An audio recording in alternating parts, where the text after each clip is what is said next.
Ladies and gentlemen and ladies, good morning, good evening, good afternoon, good night. Wherever you are, however you are, my name is Matt from OilersFanReaction. This is post game of Game 3, Round 3. Oilers, Dallas. What a game, what a game. And I thought you people said Stuart Skinner was trash. I thought Stuart Skinner was garbage. I thought Stuart Skinner couldn't steal a game for the Edmonton Oilers. Nay, nay, nay, nay, nay, nay. He did all three. He's not trash. He won a game and didn't get a shutout. He didn't let in 6 goals, so maybe Stuart Skinner's finally back.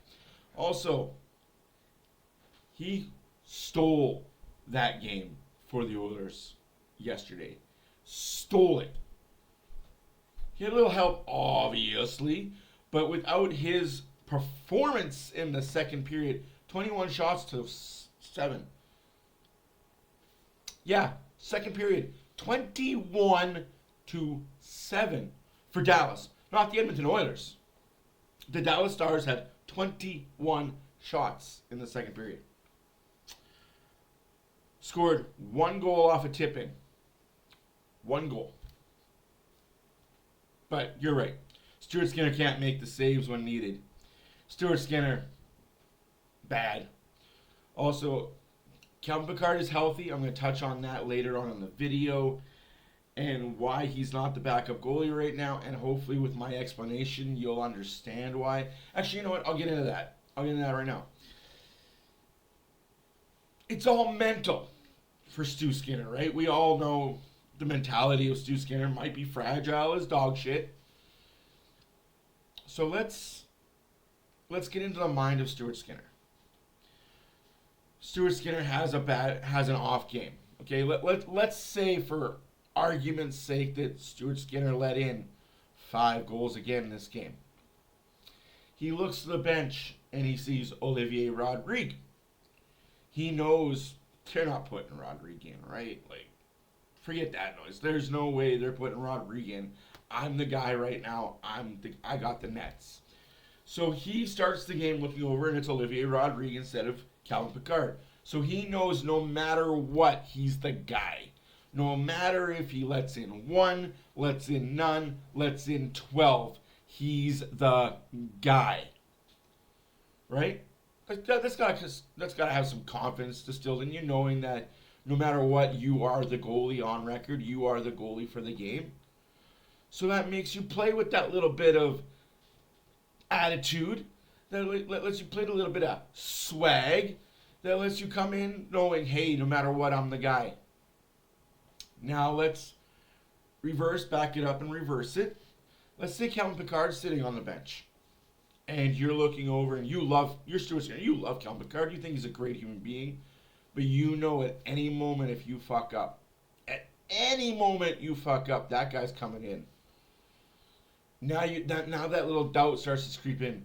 You let in a goal, whether it's a freaking amazing shot that you had no chance saving, tip in front, or if it was a muffin from the center ice that you let fly over your head. Sorry, Tommy Salo, I fucking love you, but goddamn. So, it's a muffin of a goal, it's a hard goal, and then it creeps into your mind, oh shoot, if I let in 2 more, Pickard's coming in. Now you're starting to grip your stick real tight. Now you're starting to have your glove hand gripped a little tight. You're just instead of fluid motions, you're overthinking. So instead of being fluidly going to the left, fluidly going to the right, now you're half a step slower or half a step quicker, and you're sliding too much, or you're not sliding enough. Now you've overthought the position. Now you've let doubt creep in. Now you've given them a reason to have your backup in for you, and you may never see the ice again. So I love the tactic that Knobloch is using. I love how smart this coach is and understanding psychology and understanding the mentality of Stuart Skinner. May it be fragile, may it not be fragile. May it be soft or may it be strong.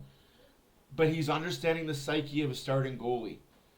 Thus, having Olivier Rodriguez backup isn't a bad thing. Just sitting there, letting Stuart Skinner know, hey, we got you. You may not agree with what I'm saying, but you know it makes sense. You may not like what I'm saying, but you know it makes sense. Anyways, back to reality. Oilers win 6-1. And yes, we will talk about the butterfly effect, because there was a lot of butterfly effect. Let's play some La Bamba, baby.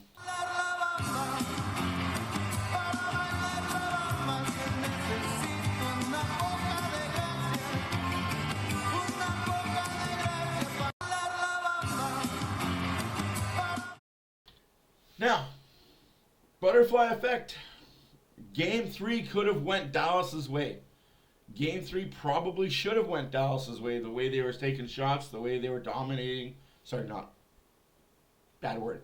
The way they were controlling the first 2 periods. Just because you take a bunch of shots doesn't mean they're high quality. I would say out of the 21 shots, that the 9 shots that Dallas took in the first period and the 21 shots Dallas took in the second period, maybe 5 of those, 6 of those were high danger, high scoring chances that Stu Skinner saved. Now, butterfly effect, what do I mean? Well, that first period,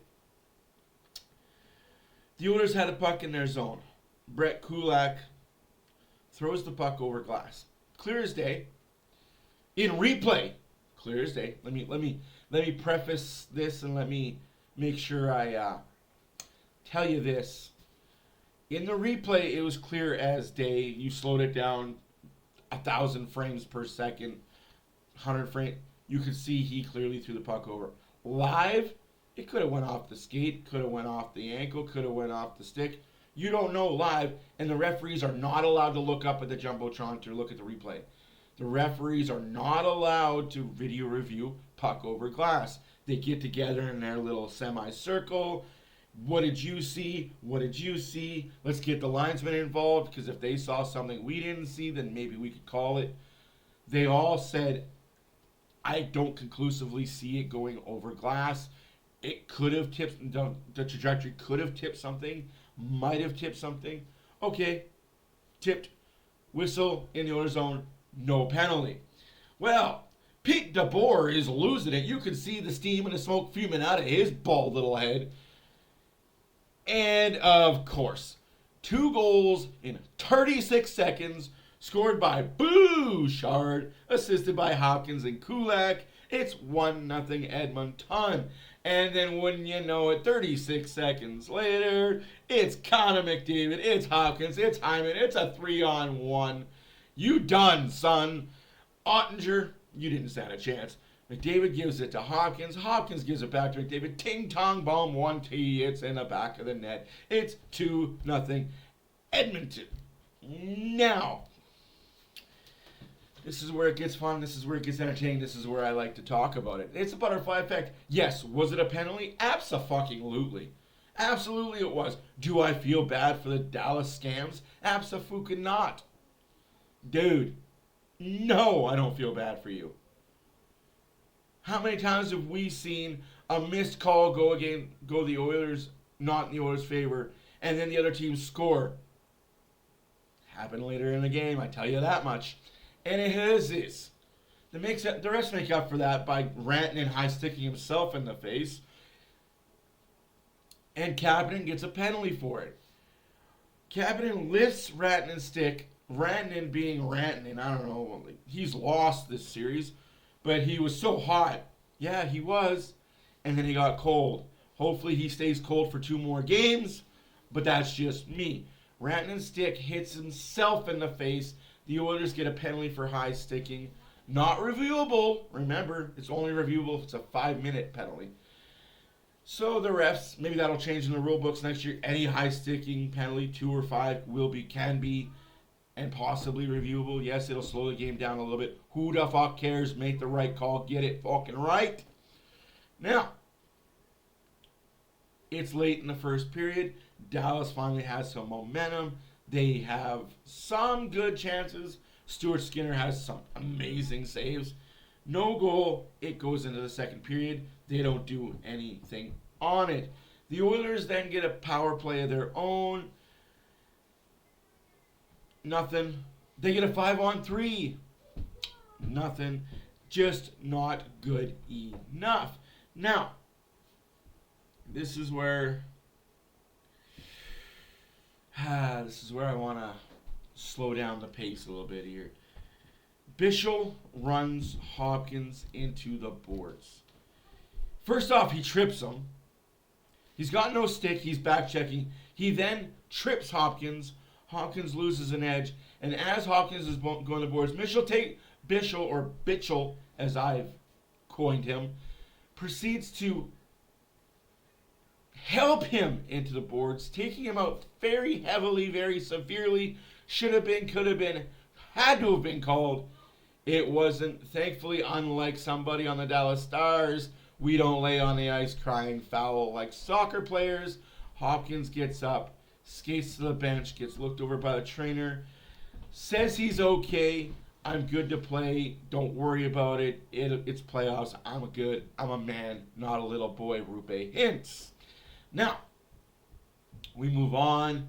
He ends up going to the locker room because he's obviously not okay. He's in discomfort. Comes back out, plays a shift or two. Still kind of feeling the upper body. Probably something to do with his rib cage. I'm not a doctor, but the way he went in, his lungs were probably feeling it. His ribs were probably feeling it. We move along. Connor Brown gets fucking derailed.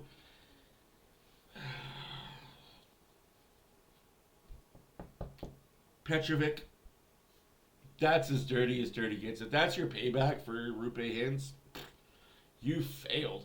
Dallas had no push. Dallas had no payback.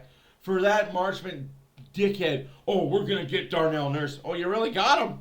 Oh, boy, you really got him, eh, Marchment? Oh, boy, you really took it to Darnell Nurse. The Dallas Stars are all talk, no action. Their mouths are bigger than the checks their ass can't cash. They're not built that way. The Dallas Stars are the bullied, not the bullies. Just like the Florida Panthers are the bullies of the Carolina series, not the bullied. That's how it is. Winning in playoffs, you're the bully. You've got to be the bully to win in playoffs. The Oilers have finally learned that, and the Oilers are finally that. That's why the finals this year are going to be so freaking different. Because how does Florida win? They bully you. They hit you. They get in your face. They talk about you. They make fun of you. You can't do that to this season's Edmonton Oilers, can you? LA tried. Failed. Vegas tried. Failed. Dallas can't because they don't have that guy. They don't have him. So anyways, of course, Petrovic jumps into the hit. Shoulder on chin. No call on the play. Is what it is. Do I want a suspension? This is a question that has been asked all night last night. Thank you for the questions. No, I do not want Petrovic suspended. Do I think he deserves a $2,000 fine? Yes. But Matt, it was an illegal hit to the head. Shouldn't he be suspended? He probably should be, but no, I don't want him to be. Why? Because I want Darnell Nurse. I want Trent Friedrich. I want Connor Brown. I want Corey Perry. I want one of those dogs to take Petrovic when they get a clean lane and he's behind the net. Bang. A little bit of shoulder to the head off the glass. He may not get up. He may. But I don't think he will because he's a Dallas Star. They don't get up.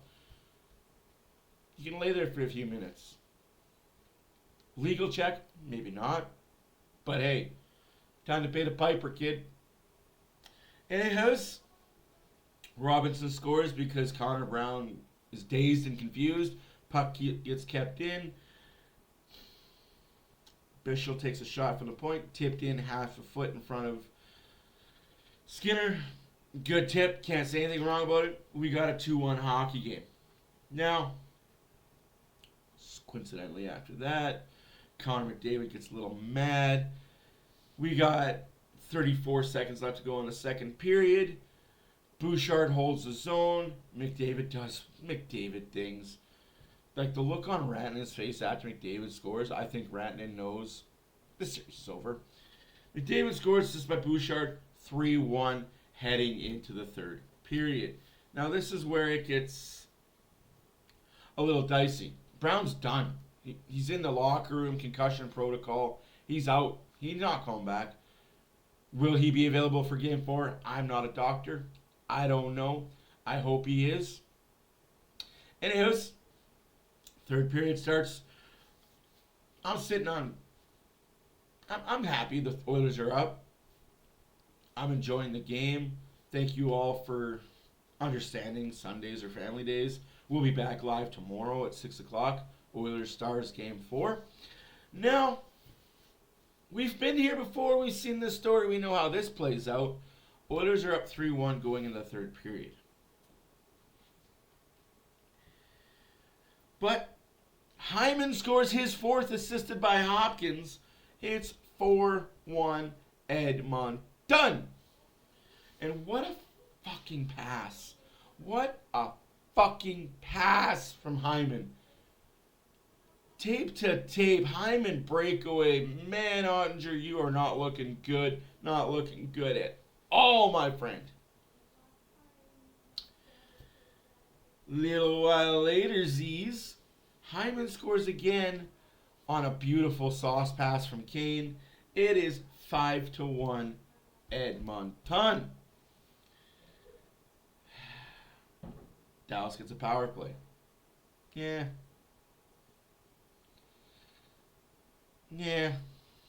Nothing. Whole lot of skadoochies. Oilers get a power play. Oh, my stars, my stars, my stars, my stars. Cling, clang, boom goes the trolley. Klingberg gets his first of the year on the power play. Draisaitl and Kane get the assist. It is 6-1 Edmonton. We're dancing in the streets. They're playing Pink Pony Club with 24 seconds left in the game. The Stars don't have an answer. Pete DeVore doesn't have an answer. He's making up everything in the book he can. Sorry about your damn luck, kid. Bischel, you're a bitch. Heads up next game. You will be targeted. Petrovic, I hope you don't get suspended. You're going to be targeted. No hints, big problem for the Dallas Stars, because it seems like your stars have all disappeared. Where are they? Where are they? Oh no. For all the talk heading into this series about the Dallas Stars being the better team, the deeper team, the better defense, the better goaltending, it's not shaping up that way here, is it now? By we, I mean the Edmonton Oilers. I shouldn't say we, because I don't play for the team. The Edmonton Oilers make great goalies look average, and good goalies look bad. It's not an insult. It's a fact of life. Anywho's, Florida Panthers, Carolina Game 4 tonight. If Florida sweeps the Carolina Hurricanes, they will have 14 plus days off. Is that good for them? I don't think so. And if the Oilers win on Tuesday and win on Thursday, the playoffs will start Monday. I think regardless, the playoffs are starting next week. They want them to have as much time off as possible. Game 1 will be in Edmonton. Therefore, Game 7 will be in Edmonton. Like I said, I'm not worried about the Florida Panthers. They play the same style the Oilers do. Just the Oilers have the better top-end talent. Goaltending will always be in Florida's favor until it isn't. So anyways, guys, here's a quick little ditty.